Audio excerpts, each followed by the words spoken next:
Welcome back to More Scary Stories by Steph. Tonight, I want to tell you about a truly evil house that my dearest friend had moved into with her family when her children were very young. You know the old adage, if something is too good to be true, then it usually is. Well, this is the perfect example. Her employer owned the property and offered the Vaccent 3 family home to her and her husband for an unbelievably cheap rent. All they had to do were be caretakers for the place, and they would even get to use the second-floor apartment for storage. Just make sure to keep off the third floor. It was odd, but they were a young couple with a family. Little did they know what they were in store for.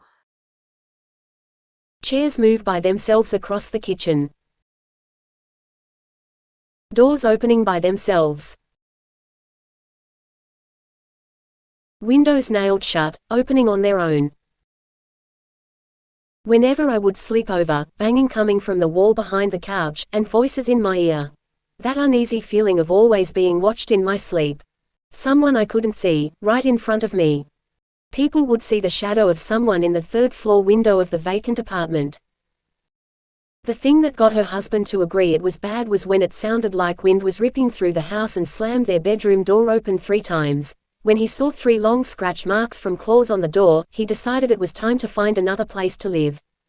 Maybe my friend and I experienced more because we were sensitive to it, and whatever was the house took advantage of that fact. Between the scratches on the door and what sounded like a body being tossed down, the stairs in the front door opened and slammed shut, we knew something malevolent was there.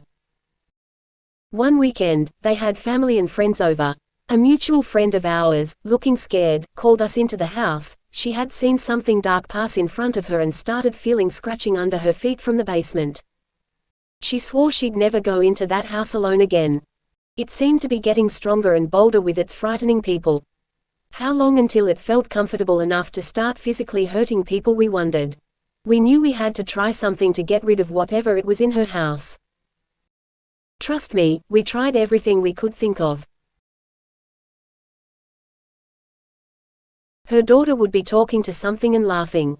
I even went in one night while I was babysitting, and she was standing in the middle of her room, like something had lifted her out of her crib and put her down to play. She had a toy in her hand I had put up on a shelf.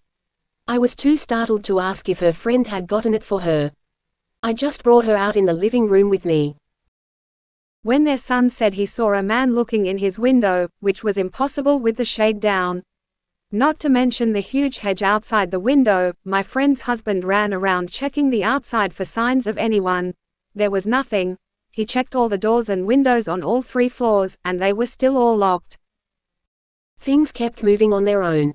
Now people were seeing chairs move, keys fall off the counter, and things that made most people not want to go over to the house anymore.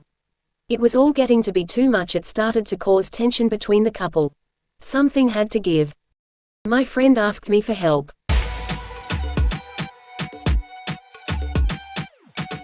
We tried everything, the prayer to Saint Michael, holy water. We used a braid of sweet grass, we smudged the whole house, used Palo Santo wood, you name it, we tried it so her family could find some peace and stay there.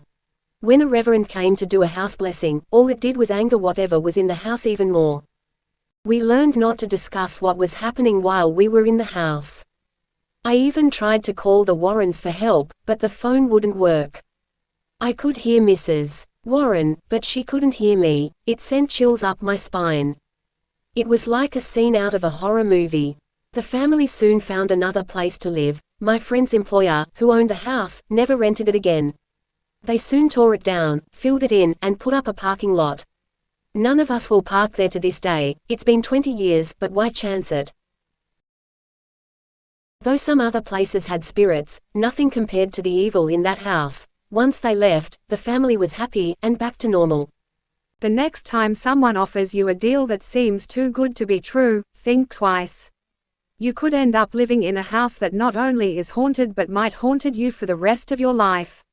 Let me know in the comments if you would have tried to stay, or you would have left like my friend and her family. If you found her story scary, leave a like, and please subscribe so you know when the next story comes out.